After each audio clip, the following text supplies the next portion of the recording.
Bonsoir à tous, nous sommes le mardi 22 mars. Soyez les bienvenus dans le Clubhouse de Girondins TV. Comme tous les mardis, retour sur la dernière journée de championnat. 31e journée, match nul des Girondins de Bordeaux dimanche après-midi face à Bastia. Score final, vous le savez, un but partout. Dans cette émission avec Marius Trésor, nous allons nous intéresser séquence par séquence à ce qui s'est déroulé tout au long de ces 92 minutes. Également les conférences de presse d'après-match avec Ulrich Ramé et l'entraîneur corse Ciccolini. On va s'intéresser également à la section féminine des Girondins de Bordeaux qui, elle, s'est largement imposée face à Condé sur Noireau. C'était juste après le match des hommes. 8-0, score final pour la section féminine. Dans cette émission, vous écouterez notamment la capitaine de cette équipe. Et puis un reportage dans cette émission avec le Winamax Girondin Poker Live. C'était hier au Château du Haillan. Les supporters des Girondins de Bordeaux étaient invités dans ce cadre prestigieux à jouer au poker. Reportage dans cette émission, vous saurez tout.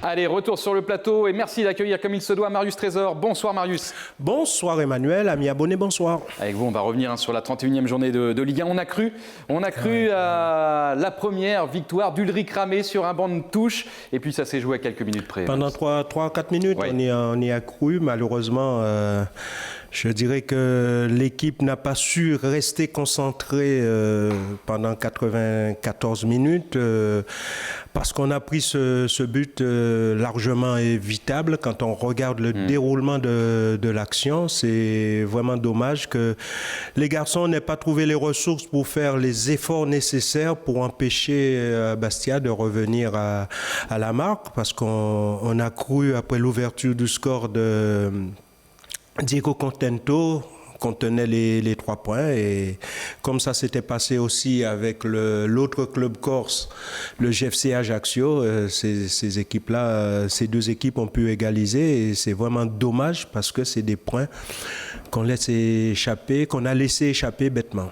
Allez, retour sur tout d'abord la première période, Marius, avec cette première action à la 23e minute. Alors on a choisi, on l'a sélectionné, mais vous allez voir, hein, c'est quand même pas une grande occasion. C'est une frappe, celle de Floyd Haïté, pied gauche, qui va passer à côté de la cage de Bernard.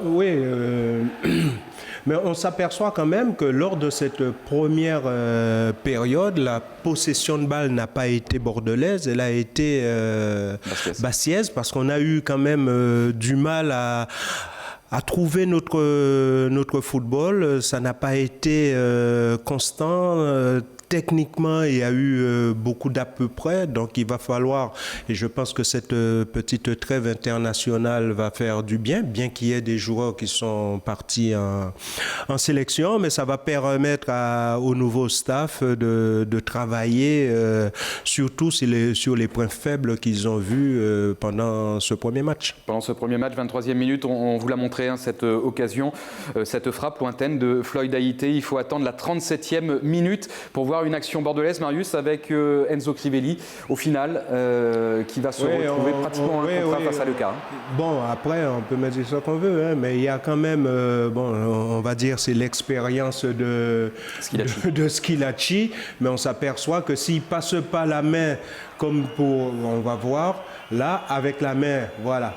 Et Enzo perd son équilibre et l'action est presque fichu. C'est vrai, avec ce ballon dans la profondeur qui était signé. Jussier, 39e minute, 2 minutes plus tard, une action, cette fois pour les Corses, avec cette frappe de Danic sans conséquence, hein, pour Jérôme Prior. Non, il n'y avait pas la force, il n'y avait rien. La seule chose qui pouvait se passer, c'est que Pablo touche le ballon, mais je pense que Jérôme a dû gueuler, touche pas, et à partir de là, il a enlevé son pied. On est d'accord que cette première période, l'équipe bordelaise nous a semblé un peu tétanisée. Hein. Tétanisée. Bon, c'est vrai. Bon, j'ai lu le journal local qui disait il n'y a pas eu d'effet Ramé. On ne peut pas tout changer d'un seul coup. On a senti que l'équipe n'était pas en confiance, que l'équipe n'arrivait pas à se libérer au cours de cette première mi-temps. La deuxième mi-temps a été un peu plus enlevé.